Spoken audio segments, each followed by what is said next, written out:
Welcome back. The late fashion designer Coco Chanel once said a woman who cuts her hair is about to change her life. A new study out of the US suggests the pursuit of perfect hair could actually be impacting our health. Researchers looked at 18 hair products sold in the US and traditionally used by black women, like hair relaxers, hot oil treatments, anti-frizz or leave-in conditioners. Every product they looked at contained endocrine disrupting chemicals, or EDCs. That means they interfere with the way our bodies produce hormones, and many of those products are actually banned in Europe.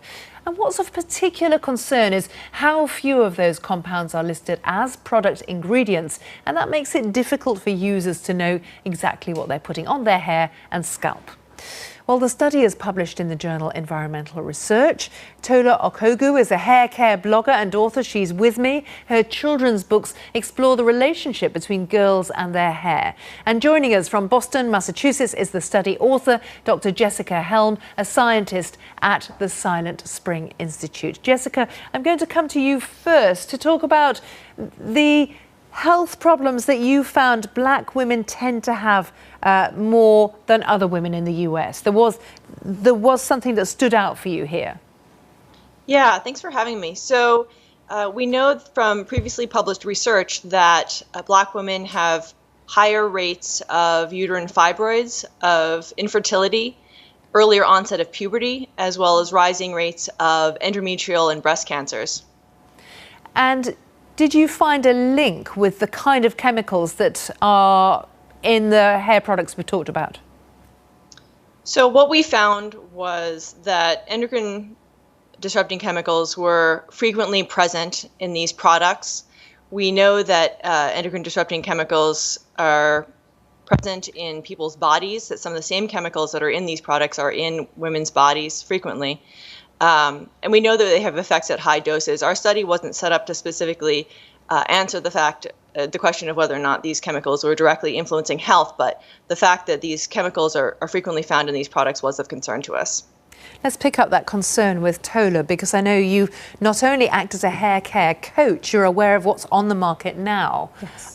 But you've been aware of, over years, the kind of products that have been used by black women to care for or tame, or however you want to put it, your hair. Yeah, with black hair, it naturally requires a lot more products than any other hair type because it's drier and it also requires more lubrication. So black women do tend to use a lot of products in one session, so they'll layer products. And historically, the products that we buy, I've been aware for a while that the ingredients are on the cheaper end, and the brands, it does appear to be quite low quality products, and most of the products are bought in hair shops in areas where the demographic is majoritively black. And a lot of products traditionally have come in from the States. Yes, they have. Historically, I mean, I've been using hair products obviously for a long time, and when I was young, my mother used to relax my hair with little relaxer box kits that were directly imported from the US. So historically, most of our products do come from the US. And Jessica, there is another concern, which is often the ingredients aren't fully listed, so it's hard to know what you're dealing with when you buy these products. That's right. Yeah, we actually found that the majority of the chemicals that we detected weren't listed on the ingredient label. We did find that parabens tended to be better labeled, but they were by no means always labeled. Fragrance chemicals tended to be labeled with the word fragrance, but the actual ingredients within those fragrances were not listed on the label. Do you think, Jessica, that black women who use these products that are directed at them as a market should be worried about their health because of this? Yeah, that's a good question. From a precautionary approach, I think it makes sense to reduce exposures to products that have chemicals that may cause harm, and where there are opportunities to reduce that exposure, I think it makes sense to do that.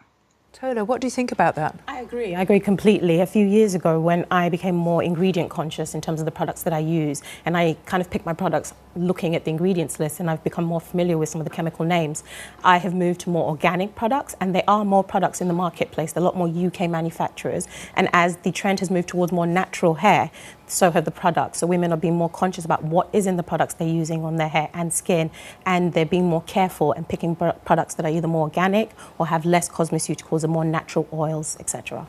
And Tola, I'm interested in the fact that you speak to a younger audience as well. I mean, partly because of your coaching, but also the children's books. I think we can show some of the front covers of the books that you've published and are about to publish. Yes. And hair care is a massive issue. It is. It's something that speaks to the heart of identity for a lot of black women and black girls. Hair isn't just hair for us. It's the #1 signifier of our race, and it is very much tied into our race and how we view ourselves. And historically, our hair has been something we've kind of felt ashamed of and felt was inferior. So my books kind of are about celebrating black hair, black skin, black beauty, and hopefully helping a new and younger generation that's coming up develop a love for their hair and what is naturally coming out of their heads. And Jessica, just a final thought from you. I mean, the Silent Spring Institute, that makes me think about environmental awareness from the 60s on. And do you perceive that people now are much more concerned about ingredients and environment, especially when it comes to something so intimate as hair? Yeah, I think that there is, within some areas of society, there's some awareness, but I think by and large, people are generally unaware of the chemicals that are in their products and the potential that those chemicals might have to cause harm. Well, Jessica, I think that's an important warning. And Tola, I suppose that's part of the education that needs to be done. Yeah, but my advice to black women would be educate yourself. Get to know some of the more common dangerous ingredients like parabens and even silicone oils, and some of the products you listed are commonly used. So if you educate yourself, you can avoid it. And as I said, there are more products in the marketplace, so there is more choice and more variety. Well, Tola and Jessica, thank you both for joining us here on GMT. Thank you for joining us, and you can always talk to me on Twitter about any of the stories we've covered in a very busy news hour. I'm at Philippa BBC. Goodbye.